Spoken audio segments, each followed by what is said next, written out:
శ్రీకాకుళంలో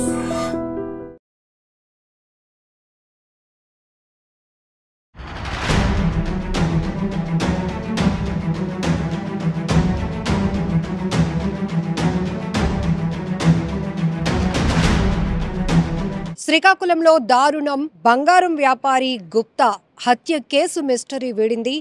ఈ నెల 26న మిస్ అయినటువంటి గోల్డ్ వ్యాపారి గుప్తా 10 రోజుల తర్వాత మృతదేహం లభ్యం కావడంతో తీవ్ర సంచలనంగా మారింది ఈ కేసు అని చెప్పొచ్చు.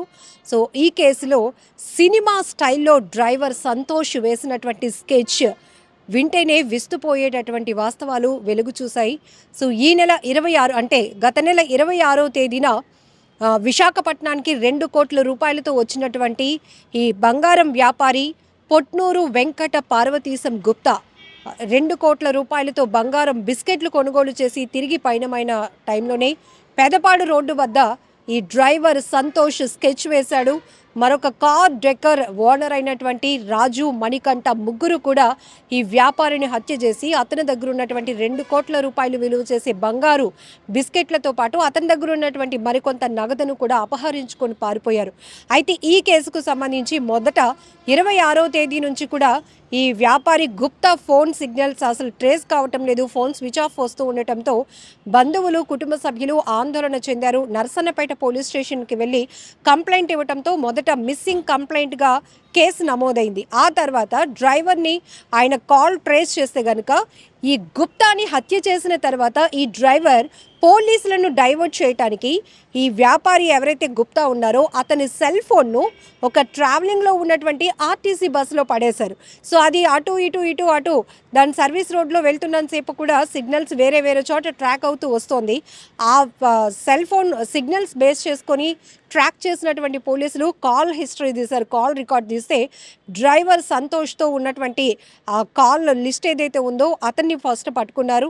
సంతోష్ని విచారించిన కోణంలోనే అతనితో పాటు ఒక కార్ డెక్కర్ నిర్వహిస్తున్నటువంటి రాజు, అలానే మరొకడు మణికంఠ ముగ్గురు కూడా స్కెచ్ వేసి అతన్ని హత్య చేసి తర్వాత వాళ్ళు అక్కడ ఏదైతే అతని నుంచి తీసుకువెళ్ళిపోయినటువంటి బంగారాన్ని నరసన్నపేటలోనే ఒక గోల్డ్ షాప్లో వాళ్ళు తాకట్టు పెట్టి 1,60,000 రూపాయలు తీసుకొని ఆ డబ్బుతో ఈ ముగ్గురు కలిసి తీర్థయాత్రలకు వెళ్ళిపోయారట.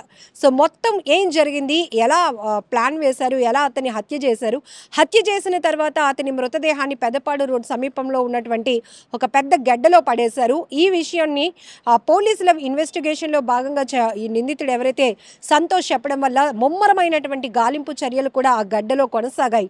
ఎందుకంటే ఇప్పటికే వాతావరణ పరిస్థితుల దృష్ట్యా ఎక్కువ శాతం గడ్డలో నీరు చేరటంతో మృతదేహం కనుగొనడం కూడా పెద్ద టాస్క్ అయిపోయింది. ఆ తర్వాత గ్రాడ్యువల్గా ఆ గడ్డలో ఉన్నటువంటి నీటి శాతాన్ని తగ్గించడం వల్ల ఆ మృతదేహం బయటికి వెలుగు తీసేటటువంటి పరిస్థితి వచ్చింది. సో ఆ తర్వాత ఈ మృతదేహాన్ని చూసినటువంటి బంధువులు ఇది ఖచ్చితంగా గుప్తాదే అని కూడా గుర్తించారు. మరొక వైపు ఇటు పోలీసుల ఇన్వెస్టిగేషన్ కొనసాగుతోంది. మొత్తానికి ఈ గత నెల 26న నమోదైనటువంటి మిస్టరీ కేసు ఏదైతే ఉందో ఈ మిస్సింగ్ కేసు కాస్త మిస్టరీగా మారింది. మృతదేహం లభ్యం కావటం, నిందితుడు డ్రైవర్ అయినటువంటి సంతోష్ నుంచి అనేకటువంటి విషయాలు పోలీసులు రాబట్టడంతో ఎట్టకేలకు 10 రోజుల తర్వాత ఈ కేసు క్లోజ్ అయిందని చెప్పొచ్చు. సో ఎంతటికి తెగించారంటే బంగారం కోసం ఒక బంగారం వ్యాపారిని హత్య చేసి ఆ ఫోన్ సిగ్నల్స్ ట్రేస్ కాకూడదు, వాళ్ళు ఎక్కడ పట్టుబడకూడదు, ముగ్గురు ఎస్కేప్ అయిపోవాలి, పోలీసుల్ని తప్పుదోవ పట్టించాలి, డైవర్ట్ చేయాలనే కోణంలో ఈ సెల్ ఫోన్ని ఆర్టీసీ బస్సులో పడేసి అక్కడి నుంచి పోలీసుల్ని డైవర్ట్ చేసే పని చేశారు.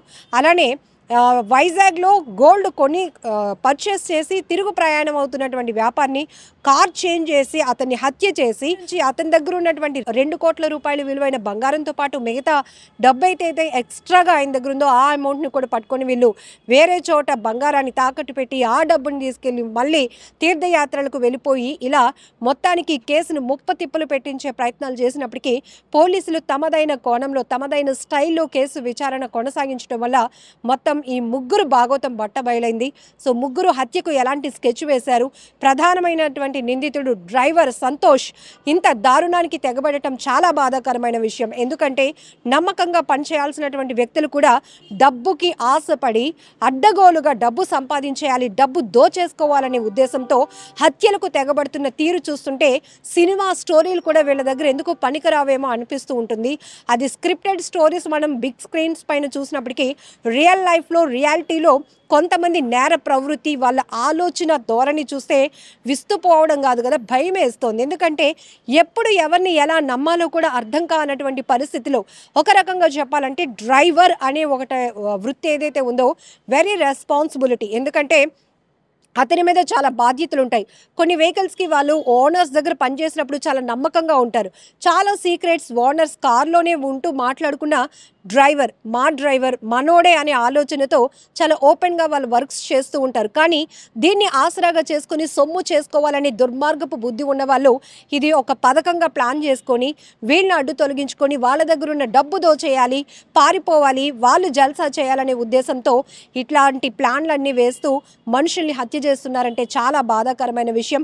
మొదటైతే గనుక నరసన్నపేటలో ఈ ఘటన తీవ్ర సంచలనంగా మారింది. ఎందుకంటే ఒక వ్యాపారి మిస్ అవ్వడం అనేది చాలా కుటుంబ సభ్యులకు ఎంత ఆందోళన. బంగారు వర్తక వ్యాపారులంతా కూడా ఒక అసోసియేషన్గా ఫామ్ అయ్యి ఆందోళన వ్యక్తం చేశారు. ఈ కేసుని ఛేదించండి. అసలు ఒక వ్యక్తి బంగారం కొనుగోలు చేయడానికి ఒక పెద్ద అమౌంట్తో ఒక వేరే జిల్లాకి వెళ్ళిన వ్యక్తి ఇప్పటికీ తిరిగి రాలేదు, అతను ఫోన్ పనిచేయటం లేదు, ఏమైందో కనుక్కోండి అని పోలీసుల మీద కూడా అంతే ప్రెజర్ పడింది. సో ఈ కోణంలోనే ప్రతి ఒక్కరూ తీవ్రమైనటువంటి ఆందోళనలో పడిన నేపథ్యంలోనే ఇది మిస్సింగ్ కేసు కాదు, మర్డర్ కేసుగా తెలిసిన తర్వాత ప్రతి ఒక్కరూ షాక్ అయిపోయినటువంటి పరిస్థితి. ఏది ఏమైనా చాలా దారుణమైన ఘటన. ఎంతకు తెగిస్తున్నారంటే బరి తెగింపు. వీళ్ళు హత్యలు చేయటానికి వేస్తున్నటువంటి పథకాలు కష్టపడి పని చేసి సంపాదించుకోవడం మీద పెడితే గనక ఖచ్చితంగా వాళ్ళు ముందుకు వెళ్ళొచ్చు. కానీ ఈజీ మనీ కోసం అలవాటు పడుతూ చిన్న చిన్న పిల్లల్ని కూడా ఈ కూబిలోనికి లాగేస్తున్నారని చెప్పాలి. ఎందుకంటే ఇక్కడ మణికంఠ అనేవాడు చాలా చిన్న ఏజ్, వీడు కూడా ఏ అవసరాలు ఉన్నాయి పక్కన పెడితే ఇలాంటి నేర ప్రవృత్తి కలిగిన వాళ్ళతో చేతులు కలపడం వల్ల వీడు కూడా నేరస్తుడిగా మారుతున్నాడు, జైలుకు వెళ్లాల్సినటువంటి పరిస్థితి వస్తుంది. సో ఇక్కడ ఒక కార్ డెక్కర్ రన్ చేస్తున్నటువంటి వ్యక్తి హ్యాపీగా లైఫ్ లీడ్ చేయొచ్చు. సో రాజు అనే వ్యక్తి కూడా ఇందులో పార్ట్ అయి ఉన్నాడు, మణికంఠ అనే వ్యక్తి పార్ట్ అయి ఉన్నాడు. ప్రధానంగా డ్రైవర్ దుర్బుద్ధి వల్ల ఒక వ్యక్తిని హత్య చేసే కోణంలో ముగ్గురు నిందితులుగా మారినటువంటి పరిస్థితి కనపడుతోంది. ఏది ఏమైనా శ్రీకాకుళం జిల్లాలో తీవ్ర సంచలనంగా మారినటువంటి బంగారం వ్యాపారి గుప్తా హత్య కేసు మిస్టరీ అయితే వీడింది.